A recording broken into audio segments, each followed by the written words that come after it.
Normally at this stage I would talk about the emotional field, the subject of my new book.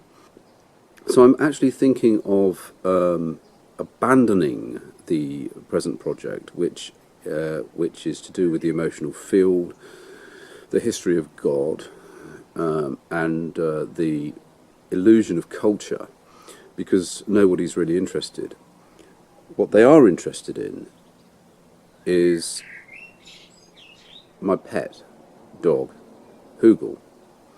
I know this because every time she features on the blog, the viewing spikes.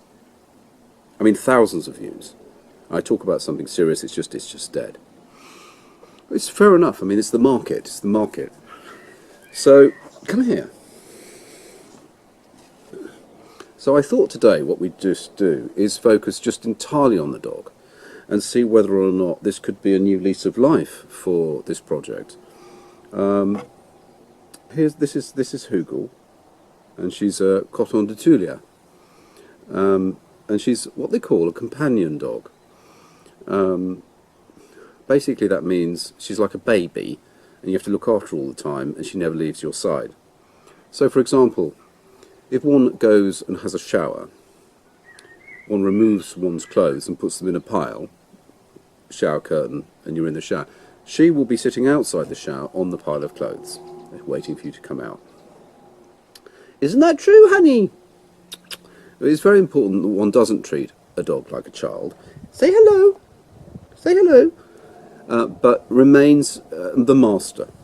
That there is a boundary between yourself and the animal. Because there is a tendency to give the animal certain human characteristics. For example, oh, Hoogle, are you all upset because I went to the shop? That kind of thing. And this is something that I'm trying to stop at the moment with the help of a dog psychologist. Because living on my own in the middle of nowhere, Honey is actually Honey. I called her Honey. I've given away her real name because I'd actually given her a different name, Hoogle. Well, let's go back to Hoogle, because Hoogle is a very fine animal. As you can, oh, for God's sake. But perhaps before I give up entirely on my 85,000 word book, The Emotional Field, simply because no one's interested and they're more interested in the dog, would it be possible, I thought, legitimately, to consider a kind of hybrid situation whereby I talk about the emotional field while struggling to keep Hoogle on my lap and sort of waving at the camera, thus trying to appease all of my viewers in one fell swoop. Those that are not interested in the misery of their own lives, or have given up, those that have given up trying to find a solution to their general malaise in this shitty world, and have listened to a lot of people talking crap, and they have now reached a point of anhedonia, which is a kind of lack of interest in anything. They can focus on the dog, whilst those of you who think that this dog is just a stupid fluffy toy that I've animated with batteries can focus very much on my words and see if they have any value to them. So should we have a go? Should we have a go at that? Should we try? Yeah. Ugh. Jesus Christ! What the hell's wrong with you? All right. Okay. Should we try it then? Yeah. I feel a bit like Keith Orville.